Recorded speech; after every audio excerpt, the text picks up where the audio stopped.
So 3 out of 3, she's got it. I'd say, yes, she has light, constant touch. Now, you could also do similar with moving touch. Any difference between? Any difference from side to side?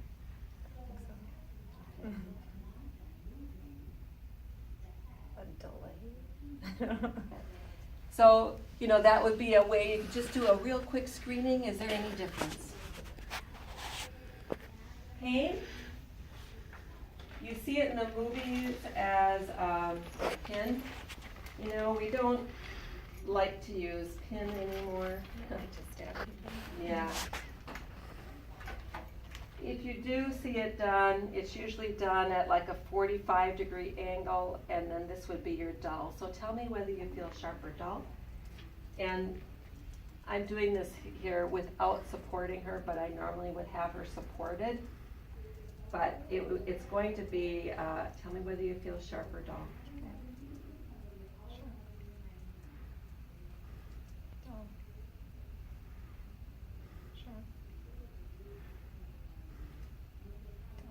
Okay.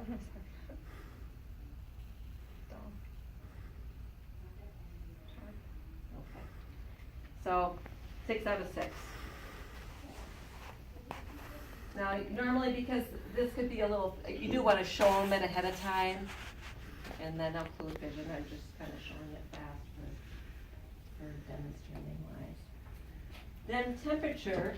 Really, temperature and pain are the same tracks. So we don't always test temperature, because if you have one, you normally have the other. But we do have temperature cuffs.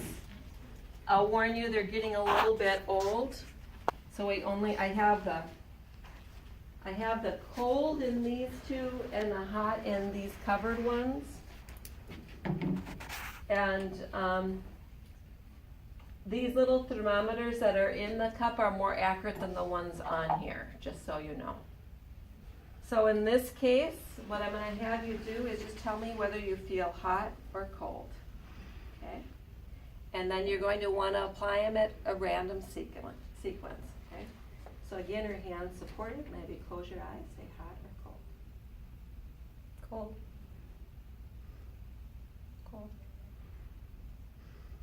Hot. Hot. Hot. Cold. Okay, 6 out of 6. So yeah, it's there. I have used it sometimes when I'm trying to retrain hot and cold, when it seems like they're feeling cold as hot and hot as cold, to kind of see if it's getting better.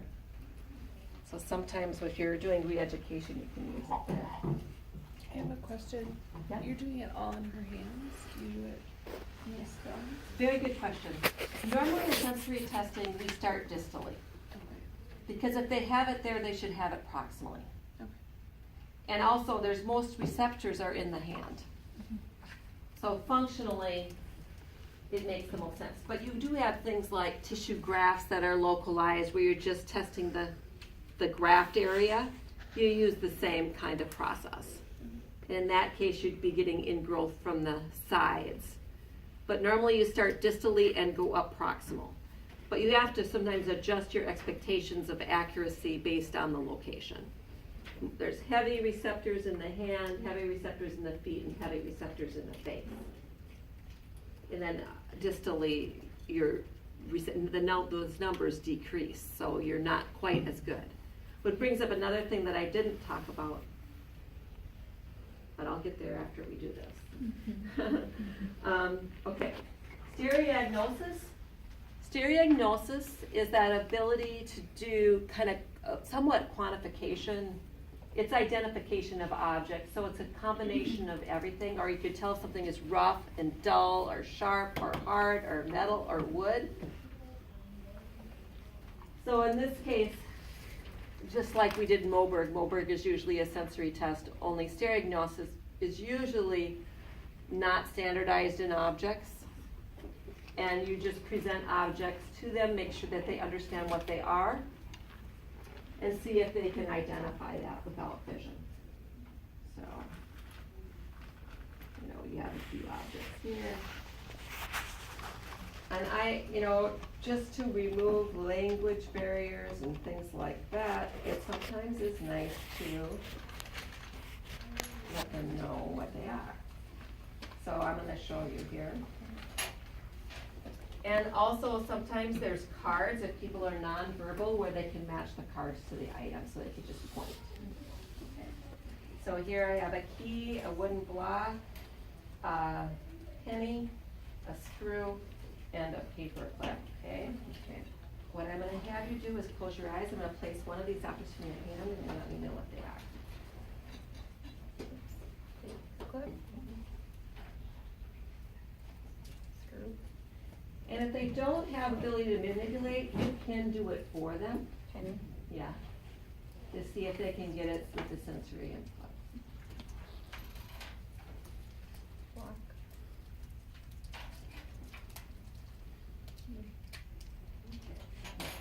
So 5 out of 5. Where sometimes you'll find that they get the bigger and heavier objects, but not the smaller ones. So you can notice any differences there.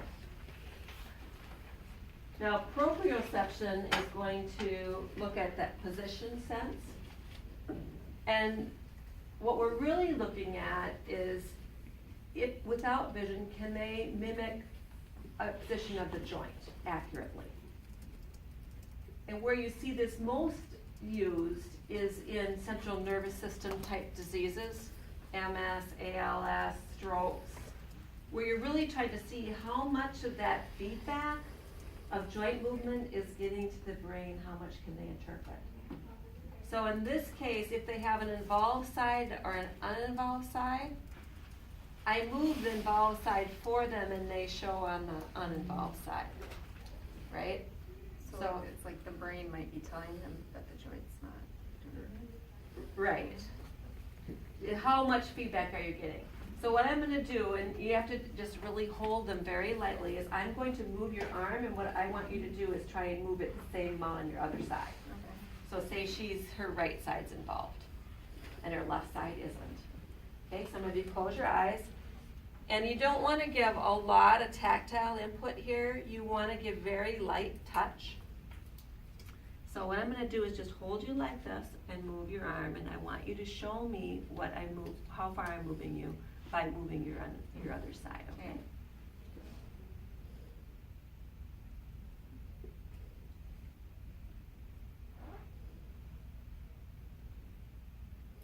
So you're looking for that accuracy of reproduction. Can she, of course, normally we can reproduce this, but she might not be able to. And you did her right Oh, sorry, I should be doing her, side, not I said she was right side, right? yeah. Yes, so I moved the side that was affected for her, That's because right. I wanna know, her other side can move, right? Yeah, so And it'll give me the, that's right. what I wanted to clarify. yes, yes. Thank you. First I'm like, can I do the wrong one? It happens so easy, you know? No, but, sometimes they can't move the other side, so you can have, if they do verbal commands, you can have them say, I want you to move, say up, down, or to the side, or towards the body, or something like that. So if they can't move, you can use those verbal cues too, to see if she can say how it's moving, even if she's not moving it herself.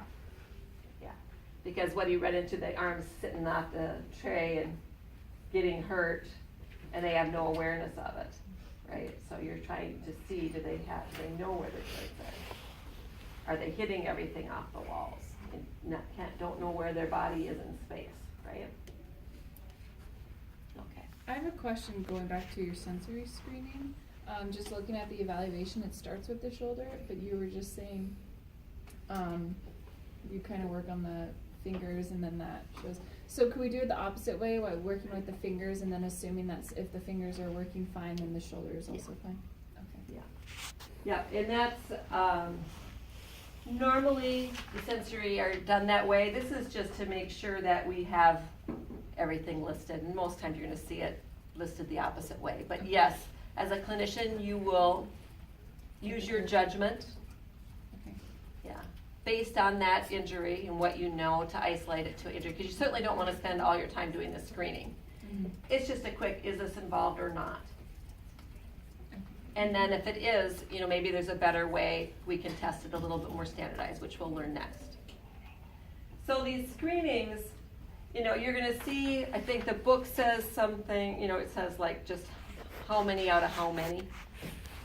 It sounds so vague, but it usually is pretty apparent if it's there or if it's not. So, you know, I'm usually maybe 4 or 6 applications is enough, otherwise it just is too repetitive and not a good use of your time. So the minute you go like, yeah, they got it, you can move on. And just note 4 out of 4 intact or 2 out of 4 impaired, you know, needs further testing. Well, I noticed too, which isn't it, like the more you do it, you, you accommodate or you become used to it, like the more you did the touch, like, oh, they're starting to feel similar. Yeah, yeah. It was more apparent when you first started. So, what I'm gonna have you do is practice these screenings first. Use the regular client therapist where you're going to explain the test, what you're looking at, show them with the vision first, demonstrate it, then occlude the vision and apply how many times on how many times. So we'll give you probably about